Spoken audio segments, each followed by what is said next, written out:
नमस्कार छात्रों, मेरे YouTube चैनल में आप सबका स्वागत है। आज हम पन्ना नंबर 54 पर पुनरावर्तन 2 इसका अभ्यास करेंगे। देखिए, प्रश्न पहला है, निम्नलिखित शब्दों में कौन से पंचमाक्षर छिपे हुए हैं, सोचो और लिखो। सबसे पहले पंचमाक्षर का मतलब हम समझ लेते हैं। देखिए, हम बहुत सारे ऐसे शब्द होते हैं जहाँ पर हम अक्षर के ऊपर अनुस्वार देते हैं, तो उसे पंचमाक्षर कहते हैं। तो वह जो पंचमाक्षर है वो किस वर्ग का है, वह हमें इसमें जान लेना है। तो देखिए, यहाँ पर 3 कॉलम दिए गए हैं, जैसे शब्द, पंचमाक्षर और उसी वर्ग के अन्य शब्द। मतलब जो पंचमाक्षर है उसी हिसाब से या उस पंचमाक्षर को लेकर आप और कौन से अन्य शब्द बना सकते हो, वह आपको लिखना है। जैसे पंकज, यहाँ पर प इस अक्षर पर पंचमाक्षर दिया हुआ है, तो इस वर्ग में ड का उच्चार होता है। ठीक है, तो पंचमाक्षर आपको ड लिखना है और उसी वर्ग के अन्य शब्द आप लिख सकते हो, पतंग, कंगन। दूसरा है चंचल। चंचल बोलते समय त्र, इस पंचमाक्षर इस ध्वनि का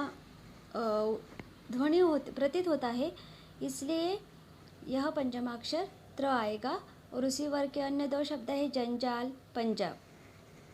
तीसरा है ठंडा, पंचमाक्षर है ण, दूसरे अन्य शब्द है डंडा, कंठ।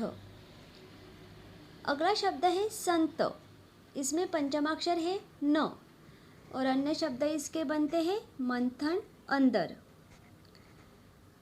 उसके बाद पेराम्बुर, इसमें है पंचमाक्षर म और दूसरे अन्य शब्द है अचंबा, चंबल। आगे का शब्द है पंछी, इसमें पंचमाक्षर है त्र और उसी वर्ग के अन्य शब्द है कंचन, जंजीर। अगला शब्द है बंदरगाह, इसमें पंचमाक्षर है न और उसी वर्ग के अन्य शब्द है गंधर्व, अंतिम।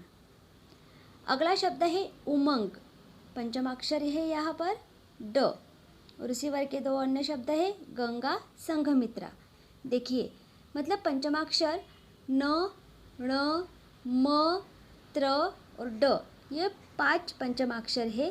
मतलब जब हम किसी शब्द के ऊपर अनुस्वार देते हैं तो उसे पंचमाक्षर कहते हैं, और जो पंचमाक्षर देते हैं उसके लिए ये जो 5 अक्षर है उनकी ध्वनि वहाँ पर हम बोलते हैं, मतलब वह अक्षर वहाँ पर होते हैं।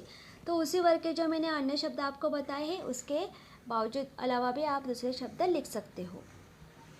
प्रश्न क्रमांक 2 है, पाठ्यपुस्तक में आए संयुक्ताक्षर युक्त 3-3 शब्द ढूंढो, उनके संयुक्ताक्षर बनने के प्रकारानुसार वर्गीकरण करो, उन शब्दों का अपने वाक्य में प्रयोग करो। सबसे पहले संयुक्ताक्षर युक्त शब्द मतलब मराठी में हम उसे जोड़ शब्द कहते हैं। तो देखिए, हमारे पाठ्यपुस्तक में तो बहुत सारे ऐसे संयुक्ताक्षर युक्त शब्द है, तो हमें यहाँ पर 4 लिखने हैं, बाकी के भी आप लिख सकते हो। जैसे देखिए, मैं पहले आपको बताती हूँ अच्छा।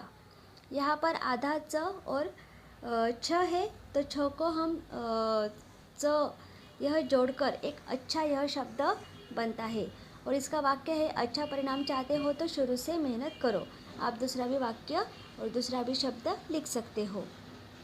दूसरा शब्द है बिल्ली, यहाँ पर 2 ल लिखे हुए हैं, यानी कि संयुक्त ल और ल, यह 2 शब्द जोड़े हुए हैं एक दूसरे को, बिल्ली यह शब्द बन गया। फिर वाक्य है बिल्ली दूध पीती है।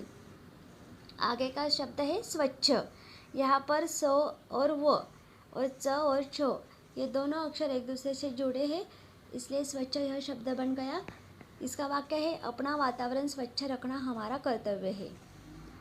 आगे का जो शब्द है खत्म, यहाँ पर हम आधा त म को जोड़ते हैं, तो खत्म यह शब्द तैयार हुआ। बच्चों, अब झगड़ा खत्म करो। देखिए, यहाँ तो हमने एक एक शब्द लिखा है, आपको क्या करने हैं, ऐसे 10 संयुक्ताक्षर युक्त शब्द ढूंढकर लिखने हैं और उनके वाक्य बनाने हैं। देखिए, पहला प्रश्न और दूसरा प्रश्न मतलब पंचमाक्षर और संयुक्ताक्षर युक्त शब्द, या इसका हमने यहाँ पर अभ्यास किया है। अपने हिंदी की कॉपी में आपको ये दोनों प्रश्न पूर्ण करने हैं। मैं आशा करती हूँ आपको यह पुनरावर्तन 2 समझ में आया होगा। अगर मेरा यह वीडियो आपको अच्छा लगे तो ज़रूर लाइक, शेयर और सब्सक्राइब कीजिए। धन्यवाद।